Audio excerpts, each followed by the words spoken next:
Napainom ka, ma'am? Okay, let's talk. Para mawala yung amat ko. Anong gusto mo i-topic? Cheater? Bakit cheater ka, ma'am? May nangyaring date na. Pupunta siya sa sa apartment ko. Bisan doon siya natutulog. Kasi ako lang kasi mag-isa sa apartment ko. So may senaryo talaga na doon siya natutulog. Minsan kapag laseng, gano'n. Kapag nagiinuman kami. Siyempre nauna muna siya bago ako. Bago ang lahat. Pag natutulog siya, siyempre dalawa lang kami. Ayun ang magaling ako dun sa gano'n. Siyempre baka mamaya for the shape na yung babae, di ba? Yung kasama ko kanina, inaayan ako nun mag-book na kami ng hotel. First meet up lang. Sabi ko baka mamaya for the capture ka ng habang natutulog tayo, tapos isi-send mo dun sa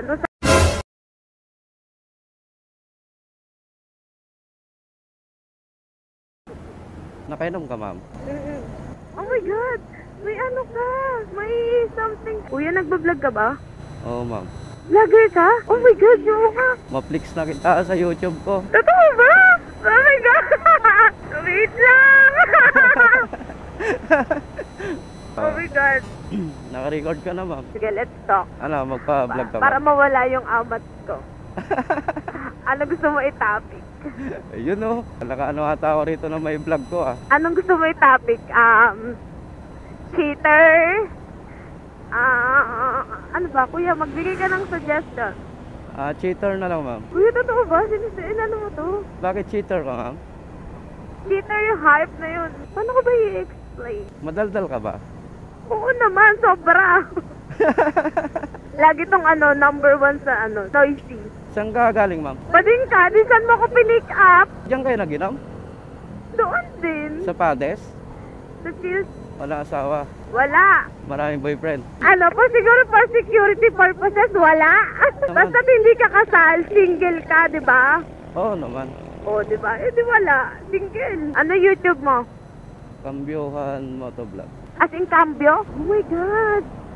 Ang dami mong followers! Ha? 38,000! O ano, ma'am? Mag-vlog na tayo? Oo, mag-vlog na tayo. Ganito kasi yun, na wala daw siyang girlfriend, wala daw siyang Camberlo or anything else. As in, wala daw siyang sabit. Tapos? But I found out na meron, bading! Mayroon siyang bading? Hindi. Ikaw yung bading.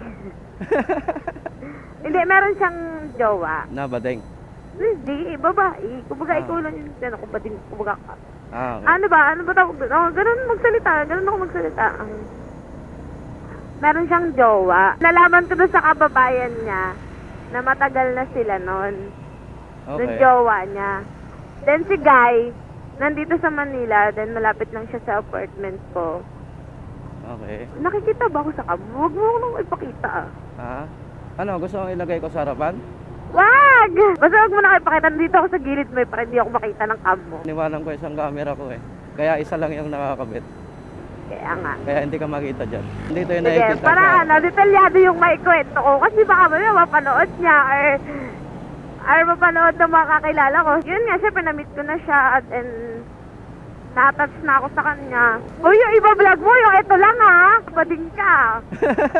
Hindi ako bading, ano ko ba? Tapos ayun nga, syempre ikaw na babae ka, ma-attach ka dun sa lalaki na parang he chat you always, checking you always, sweet messages, sweet calls, anything na sa'yo, di ba? Yung magpapa-attach dun sa lalaki. Then ayun, na-attach nga si babae. Si babaeng ito. But I found out na meron pala siyang sabit. Tuloy mo lang, basta nakikinig lang ako. Doon sa yun, na-meet ko yung kababayan niya. He noticed na nga na and then he informed me na ay, ayan si Guy na yan. Sabi niya, may jowa na yan. I think 5 to 6 years na sila, sabi niya. Sabi ko, oh my God, then he denied to me. Okay. Tapos ako, Yun nga, sir ko, dinedeny niya sa akin. Kasi, Ah, syempre, sino- as a sino- girl sino- na for security purposes lang, sabi ko sa kanya, kung may jowa ka ba? Sabi niya, wala. Kasi ako, wala talaga akong jowa eh, sabi ko. Then sabi niya, wala. Wala. Ano pinagsasabi mo? Gumagano siya. Na-clear ko na ngayon, ngayong tonight na to Ayun mo nalaman? Hindi. But I mean, nung past few days ko na nalalaman na meron siyang sabit. Okay. Ngayon, Tapos ngayon, ngayong gabi na to, ano nangyayari? ngayong gabi na to, mas lalo kong nakilala yung guy na yon na may sabit pala siya. Yung ano na yon, may nangyaring date na. Ba't na Pumupunta siya sa sa Kondo. sa apartment ko. Bisan doon siya natutulog. Mm. Pero walang kasi ako lang kasi mag-isa sa apartment ko. So may senaryo talaga na doon siya natutulog. Minsan kapag laseng, ganon. Kapag nagiinuman kami. Pero walang kasi bagsak na din talaga ako nung paglasing ako eh. Ay siya, hindi naman siya bagsak. Hindi bagsak na din yun. Siyempre nauna muna siya bago ako. Oo. Bago ang lahat. Ako, di tayo papadali, my God. Tapos nalaman ko pa na meron siyang sabit, di ba? Ibig sabihin, wala rito yung babae. Parang wala dito sa Manila. Pagkakalam nung kaibigan ko ng common friend namin, nasa ibang bansa. Pero ang sabi nito ng kababayan niya, naanakan daw ni cheater. Kung may naanakan na pala siya, dapat hindi siya naglulumentaryo dito sa sa Manila. Kalat-kalat lahi lang, di ba? Hindi pwedeng ganun. Puntik ka na pala, nakalata na. Yes, muntik na ako. Buti na lang talaga pag natutulog siya doon, hindi tayo pasuko ng babae. Kasi kung mangyari yun, ayop na yan. Mahina, Talagang, mahina pala siya. sa akin, mahina siya. Kasi hindi ganyan nakalatan eh. Kasi hindi lahat ng babae pamigay. Pag natutulog siya, syempre dalawa lang kami. Pero pag alam kong may mga bisita, na ako nung kumbaga nawawala ni amat ko kasi naglilinis na ako ng apartment ko after uminom, ganon. Kumbaga nawawala na yung sa akin, amat. Posible naman yan, ma'am, na dalawa lang kayo dun sa kwarto tapos walang nangyari. Ayun ang magaling ako dun sa ganon. Kasi ako talaga, pag alam kong tatamaan na ako, talagang may exit ako, hindi na ako nagiinom talaga. Kasi yung katwiran ko sa kanila, kunyari nagiinom sila ng tropa ko, yung common friend namin. Tatlo kasi kami nagiinom, yung common friend namin, tsaka siya. Ngayon, kapag alam kong malalasing na ako, hindi na ako umiinom. Hindi siya nag-atem? May times, pero nagpipigil ako kasi nga, syempre, syempre nag-ano din ako, bading. Nag-ano din ako, yung... Nagsisigurado? Oo. Nag-hotel sila nung lalaki sa kababae. Pagdating sa hotel, natulog yung lalaki. Natulog lang yung lalaki? Oo. Tapos, kinaumagahan, pagkagising, galit yung babae. Bakit galit yung babae?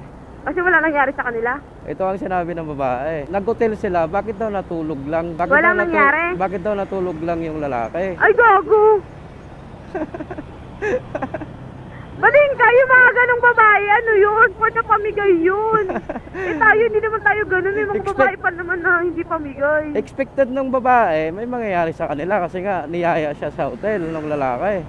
Siyempre baka mamaya for the shape na yung babae, di ba, bading? Galit na galit yung babae. Bakit daw natulog lang siya? Yung lalaki. Kinaumagahan. Sagot ng lalaki, oo nga, nag-hotel nga tayo para magpahinga, matulog. Sabi ng lalaki. Yung kasama ko kanina, inaayan ako nun mag-book na kami ng hotel. Pero sabi ko, hindi, no way. Saka first meet up lang natin, tsaka kababayan mo si cheater. May mabilis na lalaki, ma'am. Kaya nga, di ba? Sabi ko baka mamaya for the capture ka ng habang natutulog tayo, tapos isi-send mo dun sa kay cheater, di namang iisipin sa akin ni cheater. Yun, alang taon na ako? 27. Nahulaan mo yun? Natignan na kita sa mukha eh. Galing mo Tama ka, 27? Oo. Pero wala ka talagang planong mag-asawa? Wala pang mag-asawa? Oo, wala kang plano? Wala pa. Jowa. Kasi pa din, kakagaling ko lang sa breakup last year December. Yon, jowa mo talaga yon. Oo, jowa ko talaga yun. Ito si cheater. Recently ko lang nakilala yun. Bakit nangyari doon sa... Teka, mamas mo yung hype na yun. Yun lang. Mga mamas boy, iniiwanan yan. Talaga. Walang sariling decision yan. Biruin mo, ay, bading ka, sigurado ka doon nakaharap yan sa camera mo sa harap, ha? Wala nga, ma'am. Ayan, tignan mo. Kasi for the stroke ako ng ano mo, may Para makita maging tayo. comfortable ka.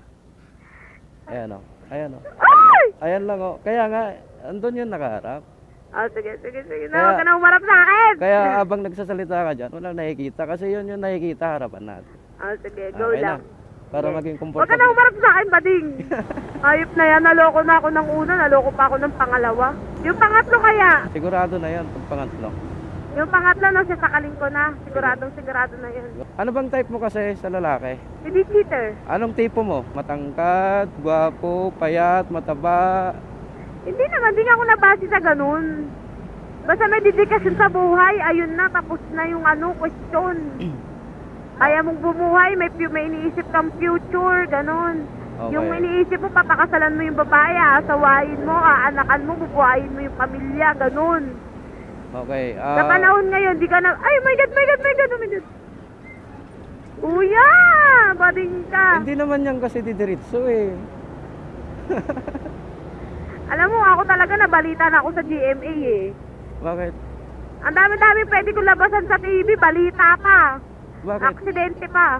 Aksidente ka na sa motor? Oo, sa X2 na mama smooth. Tinan mo yung pamilya niya, imbis na siya isisihin, ako yung sinisi. Akala mo ako yung nagdadrive ng motor. Baka kayo napanood ko ha. Napanood mo na talaga yun. Pangalawang buhay mo na yan. Pangalawa na ba to? Kasi madaming pangatlong beses na ako nasaktan eh. Okay, ang tanong, ano bang mga age gap mga gusto mo? Lower sa'yo, higher sa'yo, mga ilang taon? Siguro yung kung lower sa akin, siguro mga 3 years. 3 years, 2 years, 1 year, ganun. Pero yung higher naman sa akin, kasi yung first ko, yung mama's boy, malaki yung talaga yung gap namin nun eh. Ayoko na ng ganun. Siguro mga 5 years, okay na sa akin yung 5 years. Yung ex mo, ilang years ba? 10 years? Ahead pa. Walang naghahatid sa'yo at nagsusundo no? Wala eh, ganun talaga eh. Mama's boy yung isa naman cheater. O ano pa next? Pag ako na, wala na, finish na. Finish line na. Pag ikaw, di natin sure yan kung sino-sino inaangkas mo. Inaangkas ko lang naman sila para maihatid sa pupuntahan nila. Kung sino-sino inaangkas mo, kung sino ka nakausap mo, patay tayo dyan. Hanggang ganun lang naman. Bakit? Lahat ba sila dalaga? Ikaw lang naman nakita kong dalaga. Di ba? Wala ka naangkas na ibang dalaga, imposible yun. Dalaga, tapos hiwalay pa sa jowa o single. Tara, ulo. Uy, lagpas na tayo! Lalagpas ka pa ay. O, di ba sa sobrang sarap, napapalagpas ka? Wala ka naman pasok bukas, no? Wala. 3 days ako suspendido. Start ngayon. Bakit? Siyempre, mabait ako empleyado. Lagi akong late, di ba? Okay nang malate, basta pumasok. Bawal malit, ano ka ba? At least pumasok ako, may na-accomplishment akong trabaho. Lupit mo pala no? Oo naman. Hindi, ginusto ko din yun masuspende. Dito tayo, bading. Tingnan mo kung sasad ka kasi nakatingin eh. Okay na ako, nasuspende ng 3 araw kasi napapagod na ako magtrabaho eh. Magkano bayad mo dito sa upa mo? Ha? Magkano upa mo rito? 1.5? Upa ko dyan? 1.5? 3.5. 10 na nga rin ako dyan. O ano, share tayo? Tapos, ako na lang tagahatid sa'yo. Naku, malabo yun. Tatrabaho ka eh. Ha? Nagtatrabaho ka. Ihatid sa, ito nga yung trabahong walang amo eh. Anytime, kapag kailangan mo, andyan sa'yo eh. Sus, malabo yun. Paano naging malabo? Wala akong amo rito. Amo ko yung sarili ko rito eh. Oh? Magbiyaya ko hindi. Walang magalit sa akin eh. Talaga, ang sarap naman nun. Oh. Sana all marunong magmotor pag ganyan-ganyan na lang ang trabaho, ano? Ay, ganun pala yun. Oh. Ang galing ah. Hindi ka naman obligado rito eh. Talaga? Sarap. Sarap pala buhay. Pag gusto mong magtrabaho, mag-on ka lang ng apps mo. Kung ayaw mo na, mag-offline ka lang. Tapos. Dito ka na ba din sa kaliwa? Taas naman kasi ng motor mo. Ang baba mo kasi. Kasalanan ko pa ngayon. 393. Tayong 100. Wala akong 100 eh. Sasapakin kita dyan. Ang ganda mo eh. Paano ko sasapakin? Saka na lang ito libre pagka naging tayo na. Okay lang ganyan, para pogi tayo. Hindi yun makikita. Para ano tayo. Ha? Ayun, ako. Ayan dyan.